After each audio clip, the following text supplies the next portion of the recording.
सत्यमेव जयते। जय हिंद।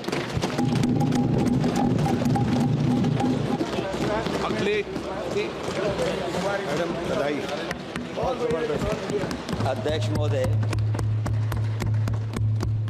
अध्यक्ष महोदय, मैं आपका धन्यवाद देना चाहता हूं।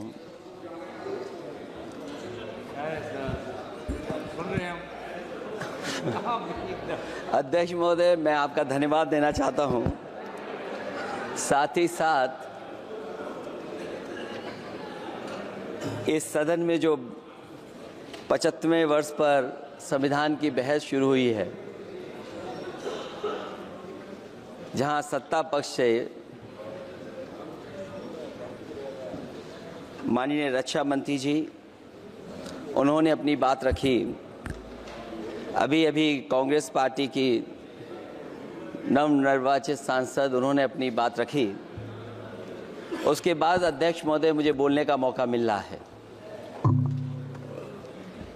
मैं सबसे पहले लाखों लाख लोग जो भारत देश की आज़ादी में जिन्होंने अपनी जान न्यौछावर कर दी, देश आज़ाद हुआ। आज़ादी के बाद बाबा साहब भीमराव अंबेडकर जी और तमाम हमारे वरिष्ठ लोगों ने इस संविधान को देने का काम किया। मैं उनको याद करने के साथ साथ जो आज 13 तारीख जिस दिन हम आप सदन में बैठे हैं, एक ऐसी घटना घटी थी, अगर उस समय सुरक्षा कर्मियों ने अपनी सूझबूझ के साथ, बहादुरी और साहस के साथ अगर उन आतंकवादियों को मुकाबला न किया होता तो हमारे देश के बहुत सारे महत्वपूर्ण नेता जो उस समय सदन में थे, न जाने क्या परिस्थिति बनती। मैं उन बहादुर जिनकी जान गई उनका याद करता हूं, वहीं श्रद्धांजलि भी देता हूं। मैं इस संविधान की चर्चा पे जहां खड़ा हुआ हूं, मैं बाबा भीमराव अंबेडकर जी उनको श्रद्धांजलि अर्पित करते हुए जिन्होंने संविधान को देने का काम किया।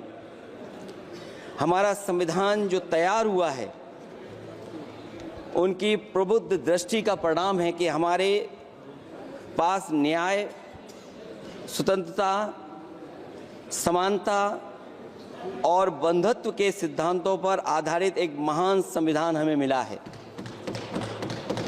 भारत राज्यों का एक संघ है और हमें विविधता में एकता पर गर्व है। ये हमारा संविधान ही है जिसने भाषाई, क्षेत्रीय, धार्मिक और जातीय विविधता वाले हमारे देश को एक साथ रखा है। ये संविधान डॉक्टर अंबेडकर जी ने कहा था कि संविधान की सफलता इस पर निर्भर करेगी कि हम उसके अनुसार कैसे काम करते हैं। ये देखना है, विधायिका, कार्यपालिका और न्यायपालिका की जिम्मेदारी है कि इस महान देश का शासन हमारे संविधान में निहित उच्च सिद्धांतों के अनुसार चलाया जाए। डॉक्टर अंबेडकर ने कहा था, मैंने तो संविधान निर्माण का दायित्व बहिष्कृत वंचित वर्गों को अधिकार दिलाने के लिया है। ये वही संविधान है जो समय समय पर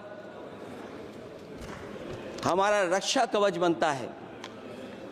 अध्यक्ष महोदय, ये संविधान हमारी ढाल है, संविधान हमारी सुरक्षा है, संविधान हमें समय समय पर शक्ति देता है। संविधान ही देश की 90% शोषित, उपेक्षित, पीड़ित, वंचित जनता के अधिकारों का सच्चा संरक्षक है। ये संविधान ही हमारा बड़ा मददगार है। इसलिए ये हमारे जैसे लोग और देश के कमजोर लोगों के लिए और खासकर पीढ़ी के लिए संविधान की रक्षा जन्म मरण का विषय है। संविधान ही लोकतंत्र की प्राणवायु है और जहां बाबा साहब भीमराव अम्बेडकर जी ने इतना शानदार अच्छा संविधान दिया, वहीं डॉक्टर अम्बेडकर ने स्पष्ट कहा था, जो हमारे माननीय मंत्री जी ने भी सत्ता पक्ष से वो बात रखी और कहा था, संविधान कितना भी अच्छा हो, यदि उसे लागू करने वाले लोग अच्छे नहीं होंगे तो परिणाम अच्छे नहीं निकलेंगे। इसलिए अध्यक्ष महोदय, इस संविधान पर लगभग 75 वर्ष में के बाद भारत की संसद में फिर चर्चा हो रही है।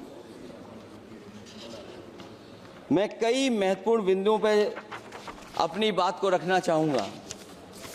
अध्यक्ष महोदय, हमारे संविधान की प्रस्तावना संविधान का निचोड़ है। सरकार के उद्देश्यों और लक्ष्यों को स्पष्ट उल्लेख है प्रस्तावना में। मैं प्रारंभ करता हूं संपूर्ण प्रभुत्व संपन्न समाजवादी धर्मप्रिय लोकतांत्रिक गणराज्य से। आज अध्यक्ष जी, सीमाओं की रक्षा करना संप्रभु का प्रथम कर्तव्य है। और अध्यक्ष महोदय, जिस देश की सीमाओं की सुरक्षा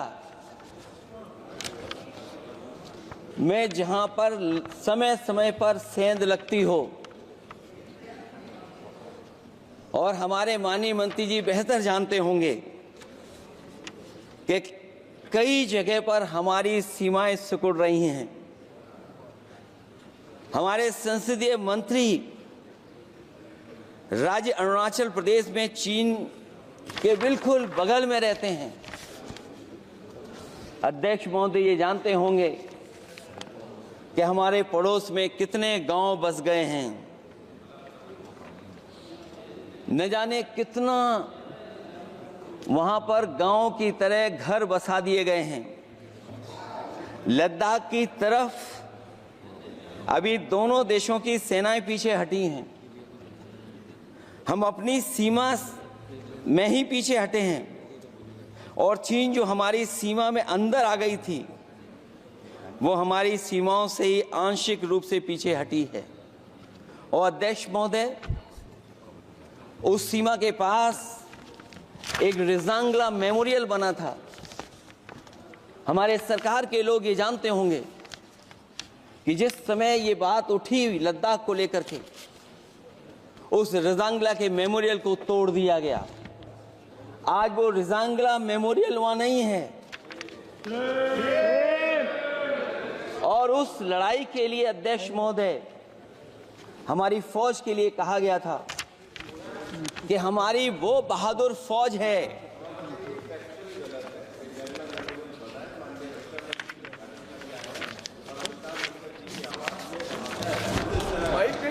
अध्यक्ष महोदय, यही तो फर्क है।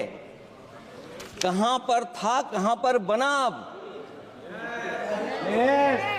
और अध्यक्ष महोदय, मैं सरकार को बताना चाहता हूं, अध्यक्ष जी, मंत्री जानते होंगे, मंत्री जी, केवल 12 किलोमीटर सड़क बनी थी,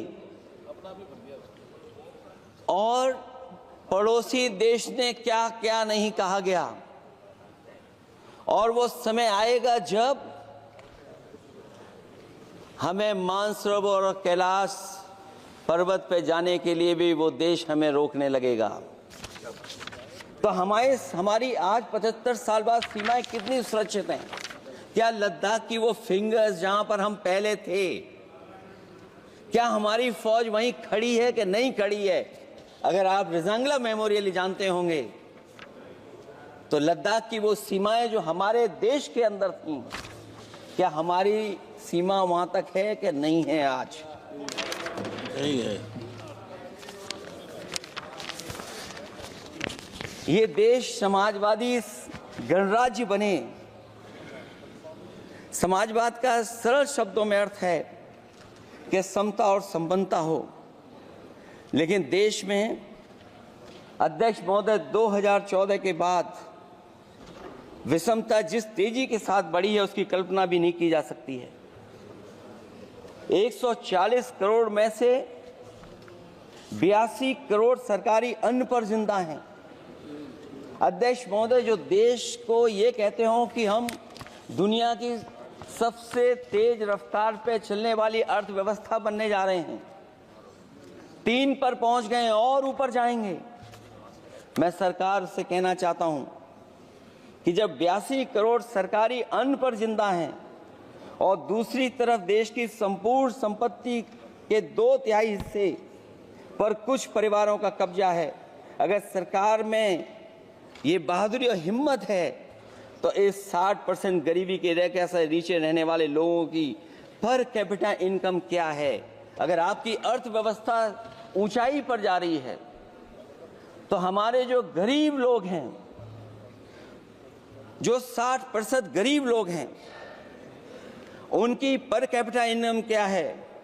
और जहां समय समय पर सरकार अपने आंकड़े देती है, कम से कम ये आंकड़े भी दे दे कि गरीबी रेखा पर जो नीचे रहने वाले लोग हैं उनकी पर कैपिटा इनकम क्या है।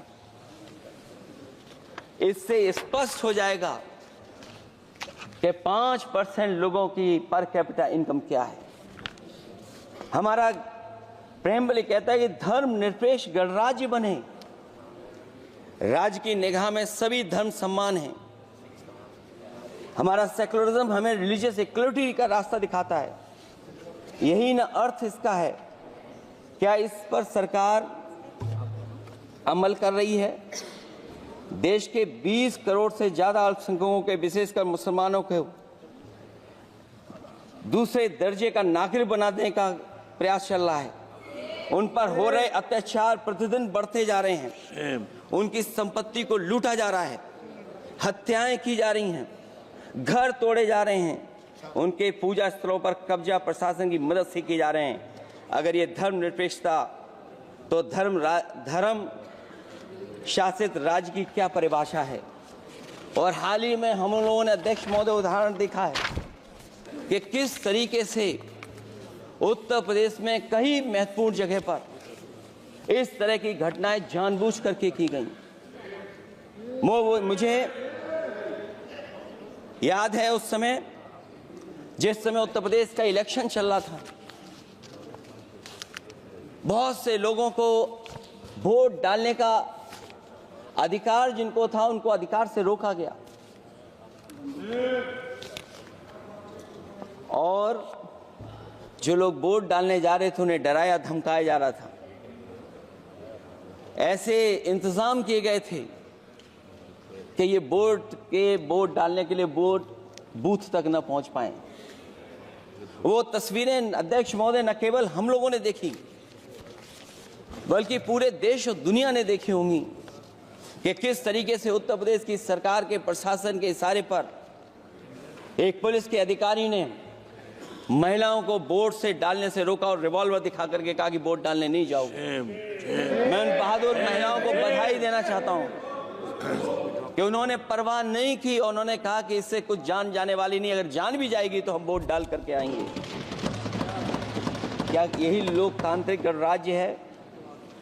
सच्चे लोकतंत्र में जनता श्रद्धापूर्वक मतदान के माध्यम से अपनी सरकार चुनती है। क्या हम सही अर्थों में लोकतांत्रिक व्यवस्था में जी रहे हैं, जहां सरकार मशीन और सरकारी मशीनरी के जरिए जहां चाहे अपनी सरकार बना लेती है, जनता के मत का कोई अर्थ नहीं रखे हैं, वह लोकतंत्र नहीं कहा जा सकता है। यह व्यवस्था जब तेजी से लोकतंत्र में तानाशाही की तरफ बढ़ रही है, हिटलर ने भी तो जनता द्वारा चुने जाने के बाद संविधान में संशोधन करके तानाशाही कायम कर दी थी। हमारी सरकार भी उसी के समांतर चलने का प्रयास कर रही है। अध्यक्ष महोदय, प्रस्तावना में अध्यक्ष महोदय सामाजिक, आर्थिक और राजनीतिक न्याय दिलाने की बात है। अध्यक्ष महोदय, मैं जब सरकार की तरफ से माननीय मंत्री जी को सुन रहा था, उन्होंने जाति जनगणना को लेकर के कहा कि जाति जनगणना कराना चाहें तो करा लें। हम लोग तो उस पक्ष के धर लोग हैं, अगर आप करा सकते हैं तो आप कराइए। नहीं अध्यक्ष महोदय, जब कभी भी हम लोगों को मौका मिलेगा तो जाति जनगणना कराने का काम हम लोग करेंगे। सामाजिक न्याय समाज के अनुसूचित जाति, अनुसूचित जनजाति और अन्य पिछड़े वर्गों को न्याय दिलाने का बड़ा अस्त्र आरक्षण था, उसे समाप्त कर दिया गया है। आउटसोर्सिंग और कॉन्ट्रैक्ट बेसिस पर थोड़ी बहुत नौकरियां जो दी जा रही हैं, उनमें दलितों और पिछड़ों का कोई आरक्षण नहीं है। शिक्षण संस्थाओं और विश्वविद्यालय में प्रोफेसर्स और वाइस चांसलर के चयन के समय इनके आगे लिख दिया जाता है, एक नया शब्द का इजाद हुआ, NFS, नॉट फाउंड सुटेबल। सरकारी उपक्रम भेज दिए, प्राइवेट उपक्रमों में कोई आरक्षण नहीं है। अध्यक्ष महोदय, शिक्षा मंत्री जी सूची जारी करें, और अगर ये बात कहीं भी गलत है तो शिक्षा मंत्री जी सूची जारी कर दें। देश के सभी केंद्रीय विश्वविद्यालयों के वाइस चांसलर की ओर प्रोफेसर की एक, मैं तो कहूंगा अध्यक्ष महोदय कि शिक्षा मंत्री जी अगर ये सूची जारी कर दें कि जितनी भी सेंट्रल यूनिवर्सिटीज हैं और उनके माध्यम से जितने भी प्रोफेसर्स का अपॉइंटमेंट हुआ है, सब बात साफ हो जाएगी। आप केवल देश के 10% लोगों को ही ख्याल रख रहे हैं, बाकी 90% लोगों का आप ख्याल नहीं रख पा रहे हैं। और जाति जनगणना कभी जाति में भेदभाव नहीं बढ़ाएगा अध्यक्ष महोदय। जाति जनगणना जातियों के बीच दूरियां कम करेगा और तमाम हमारे ऐसे समाज के लोग जिनको न्याय नहीं मिला, जिनको अधिकार नहीं मिला है, अध्यक्ष महोदय कम से कम जाति जनगणना के बाद उन्हें अधिकार और सम्मान दिलाने का काम भी हो सकेगा। इसलिए हम इसके पक्ष में हैं। आर्थिक न्याय के बगैर न सामाजिक न्याय मिल सकता है और न राजनीतिक न्याय मिल सकता है। गरीबी का नाजायज लाभ उठाकर धन्ना सेठों की सरकार चुनाव में पैसा बांटकर राजनीतिक न्याय का भी अपहरण कर लेती है। कर्ज में डूबी बड़ी आबादी महाजन के दबाव में अपनी इच्छा के खिलाफ वोट देने को विवश हो जाती है। चुनाव में सत्ताधारी दलों द्वारा पैसे की भरमार के चलते कोई सामान्य कार्यकर्ता चुनाव नहीं लड़ पा रहा है। बड़े पैमाने पर धनवान चुनकर आ जाते हैं। पैसे के बल पर जब तक आर्थिक विषमता समाप्त नहीं होती, लोगों को राजनीतिक न्याय मिल नहीं सकेगा। प्रस्तावों में आगे जो लक्ष्य है, विचार, व्यक्ति, विश्वास, पंथ और उपासना की स्वतंत्रता, अन्याय के खिलाफ विचार व्यक्त करने पर जेल, अभिव्यक्ति की स्वतंत्रता का अर्थ है देशद्रोह। अगर भाजपा के मत के नहीं हैं, दूसरे धर्म के हैं तो प्रताड़ना के हकदार हैं। और अब तो उपासना करने पर भी दिक्कत है, क्योंकि हर मस्जिद के नीचे मंदिर खोजने वाले तत्व इस देश को शांति से रखना ही नहीं चाहते हैं। उन्हें कानून की कोई परवाह नहीं है। मैं इस मौके पर धन्यवाद देना चाहता हूं सुप्रीम कोर्ट का, कम से कम वो फैसला आया है जहां कुछ दिनों के लिए ये पाबंदी लगाई गई। व्यक्तियों की गरिमा और देश की एकता और अखंडता को सुनिश्चित करने वाली बंधुता, ये विभाजनकारी नीतियां संविधान की प्रस्तावना के उस उद्देश्य से जरा भी मेल नहीं खाती है। व्यक्ति की गरिमा लिंचिंग से धूल दूषित हो चुकी है। उद्योगपति सरकारी आतंक से परेशान हैं, हो करके अपनी पूंजी समेटकर देश छोड़ गए हैं और लगातार जा रहे हैं। अध्यक्ष महोदय, आजादी के बाद उद्योगपति कभी इतने भारत छोड़ करके नहीं गए होंगे, देश छोड़ के नहीं गए होंगे जितने इनकी सरकार में चले गए हैं। अगर व्यक्ति की गरिमा सुनिश्चित हो तो कोई व्यक्ति क्या अपनी मातृभूमि को छोड़ करके जा सकता है। सरकार इस पर आत्मचिंतन करे। अगर आपसी मतभेद पैदा करके एक दूसरे के प्रति अविश्वास पैदा किया जाएगा तो क्या देश की एकता और अखंडता के लिए एक अशुभ संकेत नहीं होगा।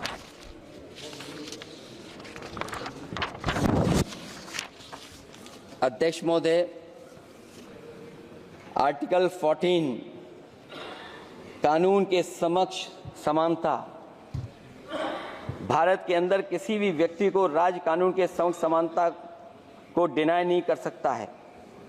हो क्या रहा है, एक ही कानून कुछ लोगों के लिए अलग है और दूसरों के लिए अलग। अगर सत्ता पक्ष का व्यक्ति गेरुआ गमछा पहनकर गालियों को गाली दे दे तो जी हजूरी और दूसरा न्याय मांगने जाए तो उसे लाठी। क्या ये अनुच्छेद 14 का अनुपालन हो रहा है? अध्यक्ष महोदय,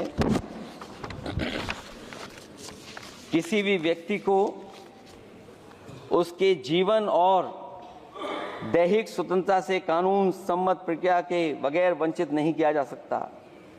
ये सबसे महत्वपूर्ण मौलिक अधिकार है, लेकिन सबसे ज़्यादा इसी का दुरुपयोग हो रहा है। फर्जी मुठभेड़ में हत्याएं, जेल के अंदर हत्याएं और पुलिस अफरीक्षा में हत्याएं। आदमी कहीं भी सुरक्षित नहीं है। ईडी का तो ऐसा कानून बना दिया गया है कि बिना एफआईआर, बिना नोटिस किसी को भी बंद कर दो। लोकतंत्र फासिज्म में बदल रहा है। और अध्यक्ष महोदय, क्योंकि उत्तर प्रदेश की चर्चा सत्ता पक्ष से भी हुई, जो हालात उत्तर प्रदेश में हैं, ऐसे हालात कभी किसी ने पहले नहीं देखे।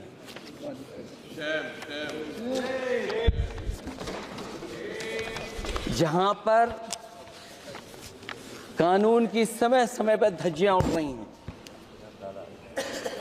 और अध्यक्ष महोदय, केवल एक घटना नहीं मैं कहना चाहता हूं, ऐसी तमाम घटनाएं हैं जिनके बारे में मैं कह सकता हूं। आज़ादी के बाद अगर हम 75वें वर्ष में इस बात पर चर्चा करें संविधान पर, और आए दिन लोगों को न्याय मांगने के लिए आत्मदाह करना पड़े, तहसील हो वहां पे आत्मदाह, जिलाधिकारी हो वहां पे आत्मदाह, न्याय मांगने के लिए अगर मुख्यमंत्री आवास में जाना पड़े वहां पे आत्मदाह। सोचिए हम किस दिशा में जा रहे हैं। और अध्यक्ष महोदय, किसने नहीं देखा कि टीवी पे चलते हुए लोगों की जान ले ली गई? लाइव देखा है सबने। ये कहां का न्याय है? न केवल वो, बल्कि पता नहीं अध्यक्ष महोदय, हमारा प्रदेश कस्टोडियल डेथ में सबसे आगे जा रहा है। महिलाओं के उत्पीड़न में सबसे आगे जा रहा है। ये मैं नहीं कह रहा हूं, अध्यक्ष महोदय, ये सरकार के आंकड़े बता रहे हैं। और न केवल इन चीजों में आगे जा रहा है, बल्कि आजकल जो नए जमाने का डिजिटल इंडिया है, अगर साइबर अपराधों में सबसे आगे कोई प्रदेश दिखाई दे रहा है तो वो उत्तर प्रदेश दिखाई दे रहा है। ये अलग बात है अध्यक्ष महोदय कि कभी कभी जो डबल इंजन की सरकार चलने वाले जो दावा करते थे, पहले इंजन टकराते थे, अब तो डब्बे भी टकराने लगे हैं। Double engine single driver. और होड़ लगी हुई है कि कभी किसी ने दिल्ली का रास्ता किसी माध्यम से अपनाया था, उसी रास्ते पे चल करके आगे बढ़ना चाहते हैं। इससे खराब इस लोकतंत्र में और क्या हो सकता है? जिन लोगों ने ये कहा हो कि हम नौकरियां दे देंगे, आज नौकरियां कहां हैं? रोजगार कहां हैं? और अध्यक्ष महोदय, अगर वादा किया जाए नौकरी और रोजगार का, इन्वेस्टमेंट का, और सपने बड़े दिखाए जाएं, ये बात मैं इसलिए कह रहा हूं कि माननीय मंत्री जी भी उसी प्रदेश से आते हैं, प्रधानमंत्री जी भी उसी प्रदेश से आते हैं। आज कई मायनों में, कई आंकड़ों में उत्तर प्रदेश पीछे दिखाई दे रहा है। जहां रोजगार के सवाल पर जो सरकारी नौकरियां इसलिए नहीं क्योंकि आरक्षण न देना पड़ जाए, इसे सरकारी नौकरियां नहीं हैं। आए दिन पेपर आउट, पेपर लीक, न केवल पेपर लीक है, बल्कि जानबूझ करके पेपर लीक कराया जाता है जिससे कि परीक्षा रद्द की जा सके। और जो अग्निवीर वाला सवाल था वो आज भी वैसा ही का वैसा है। हम लोग अग्निवीर वाली व्यवस्था कभी स्वीकार नहीं कर सकते हैं। जो पहले भर्ती जैसी होती थी अध्यक्ष महोदय, अगर वैसी ही भर्ती होगी तो हमारी सीमाएं और सुरक्षित होंगी, हमारे और नौजवान जाकर के देश की असली पक्की वर्दी पहनने का काम करेंगे। ये अध्यक्ष महोदय कैसी चर्चा संविधान की जो है बिना प्रधान की।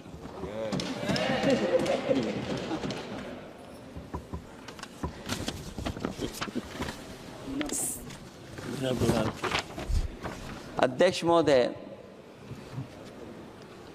इस सरकार में जो लोकतंत्र के साथ खिलवाड़ हुआ है, इतना कभी खिलवाड़ नहीं हुई होगी।